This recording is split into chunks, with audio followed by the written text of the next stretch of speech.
Nako, tila po isinusuka na ng mayorya ng mga Pilipino, ito pong si Pangulong Marcos Jr. kung ang pagbabasihan ay ito hong naging resulta ng survey ng ito hong ang pahayag ng Publicus Asia. Biruin nyo mga kababayan ay mula po sa 51% sa pagtatapos noong 2022, ngayon po ay 18% na lang. 18% na lang sa third quarter ngayong taon o 2025. Grabe ho ito mga kababayan at ito po ay isang malaking senyales na talagang napakatindi po ang pagsadsad at pagkawala ng kumpiyansa ng publiko sa pamamahala ni Pangulong Marcos Jr. At isa po sa talagang dahilan ayon po sa survey ay yung governance issues. Yung kanyang pamamahala, siyempre, napakarami ho, no? Lalo halimbawa sa nangyaring lindol at ganyan din po sa mga kalamidad, di ba? Yung Bagyong Tino at Uwan. At sa mga nakaraan pa ho, talagang mula po 2022, ng pagtatapos ng 2022, 51%. Ngayon ho, third quarter pa lang ho, 18%. Ano ho kayo pag sa fourth quarter nito ng 2025, sa pagtatapos ng taon? Lalo't ngayon, dami ho na mga nagrereklamo, di po ba? Yung napakabagal daw at parang hindi ganon ka tindi yung yung pagresponde ng ating mga kababayan dito po o ng ating Pangulo dito po sa ating mga kababayan. Ito, tingnan niyo ho sa inyong TV screen na kung saan 18% na lang po ang yung nakuhang marka ni Pangulong Marcos Jr. So, mukhang kapanipaniwala ho itong survey na ito kasi yung governance issues, okay ho ito. Kasi talaga namang napakarami ho ng mga pintaso sa pamamahala ng Pangulo at gayon din po, ito pinakamatindi, yung corruption controversies. Alam naman natin talaga napakalawak ho ng nangyaring corruption, lalo na po sa flood control projects at iba't iba ho ng mga ahensya at maging government yung financial institutions, di ba? May mga ganon. At ito ho, political conflicts. So, tatlo ho yan, governance issues, corruption controversies, at political conflicts. Alam naman natin, political conflicts, talagang matindi po ang laban ho ngayon sa pagitan ng ni Pangulong Marcos at again din po ito hong sa mga Duterte.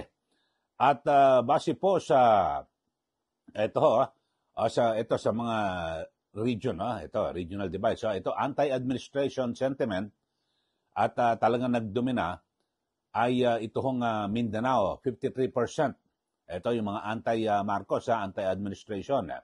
At Visayas, 52%, napakataas. Mga kababayan, at talagang dito lumilitaw yung ito ho'y matindi po ito, talagang nananatiling baluarte pa rin po ng mga Duterte. Mga kababayan. Samantala, itong pro-administration support ay nanatiling malakas naman ho. Diyan po sa North Central Luzon, 25%. At ganyan din po sa pinaka-bailiwick o baluarte ng mga Marcos. Diyan po siyempre sa Ilocos.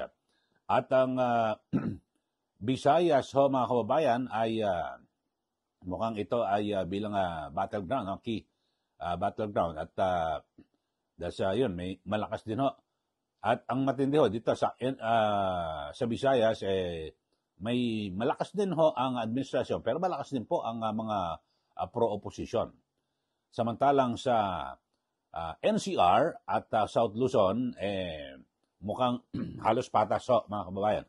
So, yan po, ang binabanggit ho dito po sa survey na ito. At tingnan ho natin sa mga henerasyon at yung gender, sa mga kababaihan ay ito both neutral 40%, yung anti-administration 46%,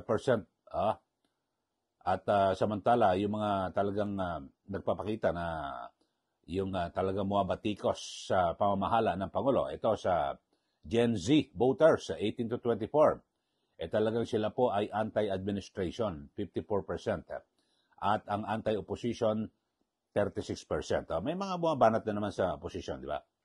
Samantalang yung mga seniors ay 60% at sila po ay nahati, no? Pro-administration 31% at ang pro-opposition ay 31%. So, hati ang senior. At yung middle age voters naman ho, mga kababayan, ito ho, yung 40 to 59 ay nanatiling neutral, no? So, hati, mga kababayan. At samantala, ito ho, yung household income, yung upper and middle income earners, ito yung 45 to 46% ay nagpapakita na talagang mas malakas yung anti-administration. Yun ho, yung mga upper at yung mga medyo may kaya at katamtaman, mga kababayan. Samantala, sa educational attainment ay yung ito sa political engagement, vocational graduates, 45 to 58% ay yung dinomina ho ng neutral, yung nasa gitna lang ho, at pro-opposition groups.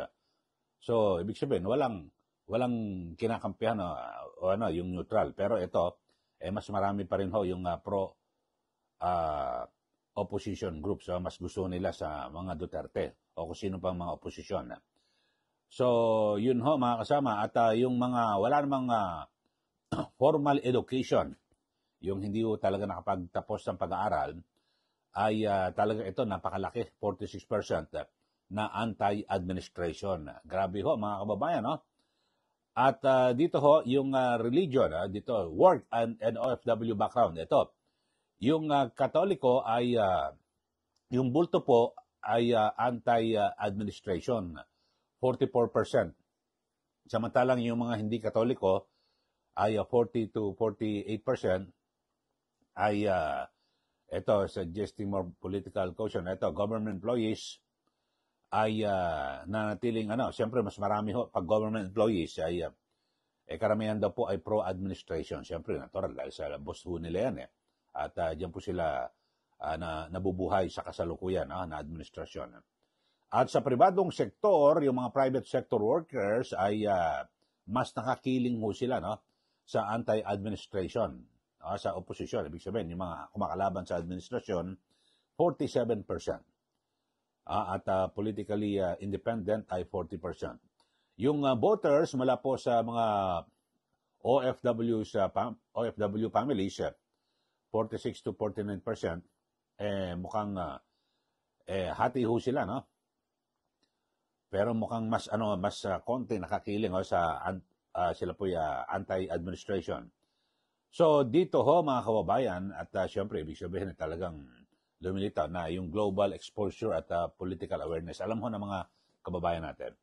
Ito ho mga kababayan. At saan ba nagsimula yung pagbagsak o pagsadsada ng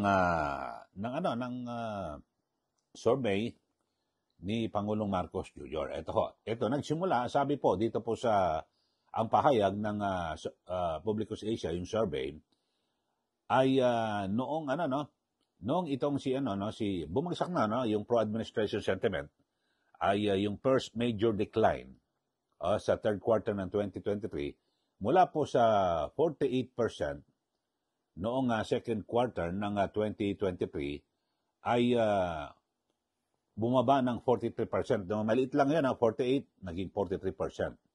At ang sinasabi ay ang naging dahilan dito, yung presyo ng pagkain, lalo't si Pangulong Marcos Jr. ang nagsilbing kalihim din ng Department of Agriculture. So bumagsak ko yan ang kanyang survey. Tapos pangalawa ko ng matinding pagbagsak noong first quarter ng 2024.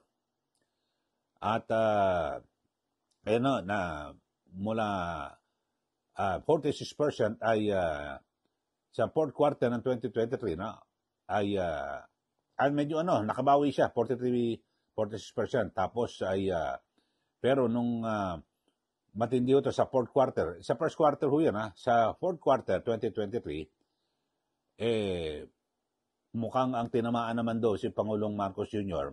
yung issue naman dito po sa sa People's Initiative, yung chapter change, tandaan nyo ho. At talagang patuloy na bumaba hanggang sa second quarter ng 2024, 34%, mga kababayan. Tapos ay ang pinakamatindi ho, yung the third and sharpest decline was recorded noong first quarter ngayon 2025. Yung unang 3 buwan ngayong taon ay mula po sa 28% ay naging 15%. At ito ho may kinalaman sa ginawa nilang pagpapatapon at pagsuko kay dating Pangulong Rodrigo Duterte diyan po sa ICC. Pagkatapos sunon ay isinunod ito hong impeachment laban po kay Vice President Sara Duterte. So talagang bumagsak ng bumagsak ko mga kababayan. At so sa ngayon, talagang alam niyo naman ho, siguro hindi naman natin na kailangan i-detalye pa. Siyempre, ang pinakamatindi ho ngayon, yung nangyaring yung malawakang korupsyon dito po sa ating bansa na nagsimula dyan, yung sa flood control projects at iba pa mga infrastruktura. So, yun ho mga kababayan, at itong pahayag survey ng Publicus Asia, ito po ay isinagawa nationwide. Non-commission po ito. Ibig sabihin, walang nag-commission, walang nagbayad o naman. Independent po ito. At ito po ay isinagawa mula September 27 hanggang September 30. Ngayon taon, mula po sa 1,500 respondents. At na kung saan, lahat po rito ay mga registered Filipino voters. Yun ho. So, at yun, ganyan naman talaga yung ginagawang survey ng lahat to ng mga kumpanya na nagsusurvey. Kayo ho mga kababayan, itatanong ko lang sa inyo, kayo ho ba ay kumbinsido na talagang bumagsak po ang rating o popularidad ni Pangulong Marcos Jr.? Kasi mula po 2022, yung bago matapos ang 2022 kasi medyo bago-bago pa lang kaupo lang. 51%. Tapos ngayon third quarter ng 2025, 18%. Kayo ho ba? Naniniwala ho kayo na yung ganyang pagbagsak tama lang o masyadong mababa? O masyadong mataas pa? Kasi may nakita ko mga reaction Nako, hindi 18% yan. Negative 18 nga yan. May mga ganun. Yun talaga, anti-Marcos siguro yun. Pero, sige, magbigay na po kayo ng comment kung ano po inyong masasabi ho rito sa pinakahuling survey ng Publicus Asia, ang pahayag na kung saan ay nung unang mga buwan ng panunungkulan ni Pangulong Marcos Jr. ay napakataas. 51%, tapos ngayon 18% sad-sad talaga. Ako naman, hindi ako magtataka mga kababayan na talagang sad-sad dahil sa ang dami ho na mga nangyayari na malalaking issue, kapalpakan at di ba? Yung sa pagkain, presyo ng bilihin, lahat to, di ba? Nung siya po yung agriculture secretary, tama ho yun, doon daw nagsimula Tapos sunod-sunod na ho mga kababayan, di ba? Yung People's Initiative na isinulong ni Nanoy Speaker Martin Romualdez, lahat, tapos impeachment kay Pangulong Marcos Jr., kay Vice President Duterte, na sabi ho ng Pangulo, wala raw siyang alam, pero yung anak niya mismo ang unang pumirma sa pagpapa-impeach dito kay BP Sara. So, napakalabo, di po ba? Tapos, ang pinakahuli, ito hong napakalawak na korupsyon dito po sa atin. Di ba? Lahat po. Grabe ang sistema. At, ngayon hindi pa ito nasama. Baka pag mayroon pang survey sa fourth quarter, ito hong nangyaring pagresponde ng gobyerno sa, di ba, sa Lindol. Tapos, yung Bagyong Tino, Bagyong Uwan, ako, Diyos ko po, ang dami hong nagrereklamo. Biro mo, sabi, yung mga na-damage na mga bahay, 5,000. Yung talagang na-wash out, 10,000. Ano mangyayari ho ron? So, mga ganon. Kayo magbigay na po kayo ng comment. At ako sa aking pananaw, kapanipaniwala ito hong survey nito. Kasi inilatag ko lahat, yung mga pangyayari at pinagbasihan ng sentimiento ng ating mga kababayan. Sa mga bago lang po sa ating channel, subscribe na po kayo at huwag niyo po rin kalimutan na i-like at i-share. Maraming salamat muli. Ito po si Ka Eli. Magandang araw po sa ating lahat.